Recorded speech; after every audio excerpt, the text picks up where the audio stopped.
Picture this. You're leading your class down the hallway. It's going smoothly. Until suddenly it's not. Students are drifting, they're talking loudly, they're touching things on the walls, they're bumping into each other. You think, we've walked down the hallway a bunch of times. Why are my students forgetting what to do? There's actually a really simple strategy you can use that puts everyone on the same page before things go off the rails. It's called pre-correcting and prompting. It reminds students what success looks like before the trouble starts. By the end of this video, you'll learn how to use pre-correcting and prompting, why it works, especially for students with ADHD and other learning differences, and the key watch-outs to make sure you're using it effectively with your class. Hi, I'm Stephanie DeLussey. I'm a dual certified special education teacher with over 10 years of experience across multiple states and grade levels. Let's jump in. What is pre-correcting and prompting? Pre-correcting and prompting is a positive behavior strategy that tells your students what to expect and how to handle it. It's great for all classrooms, from STEM classrooms to kindergarten and beyond. But first, we need to explore the difference between a pre-correction and a prompt. A pre-correction gives directions before a brand new task or situation. You might point out what may be challenging and explicitly teach the correct response using action-oriented language. For example, I know this is our first assembly. We're going to be active listeners during the presentation by staying quiet when the speaker is talking. A prompt is a friendly reminder about something students already know. For example, before heading to the assembly, you might say, remember, we need to be active listeners during the presentation and stay quiet when the speaker is talking. Now that we know the difference, let's learn the 3 simple steps for using pre-corrections and prompts. Step 1, anticipate.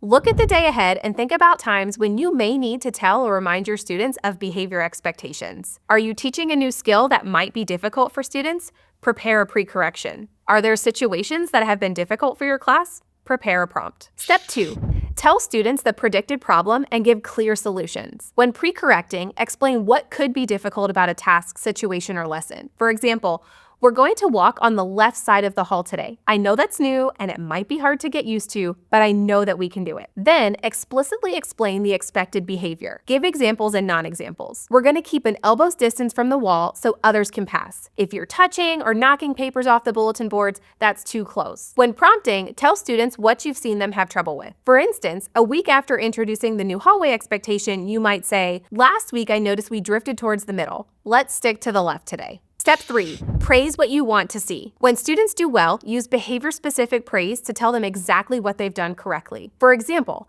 good job walking quietly down the hallway on the way to the science lab. You were all on the left side and it was calm and quiet. Celebrating success, even the smallest successes, helps to reinforce it.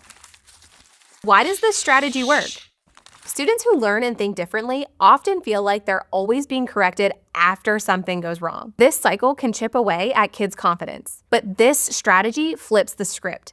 It helps students feel capable rather than confused. It strengthens the connection between behavior and outcomes. It gives students agency and control. It's flexible enough to support different types of learners, including kids who struggle with language processing. Plus, research shows that this proactive strategy reduces behavior challenges and boosts academic engagement when paired with positive praise. Before you get started with pre-correcting and prompting, here are a few important do's and don'ts.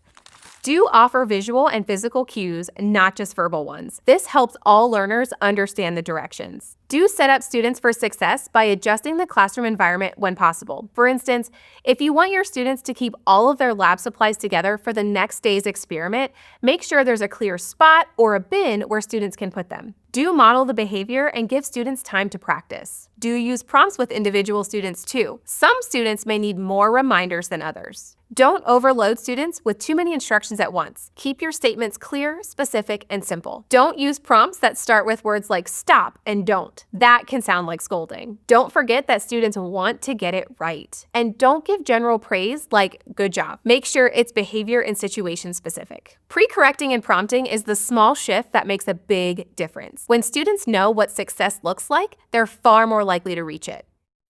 If you want to learn another strategy for nudging student behavior, check out our video on using when-then sentences to give clear expectations. Or you can watch the whole Positive Behavior Strategies playlist. And make sure to hit subscribe for more resources like these.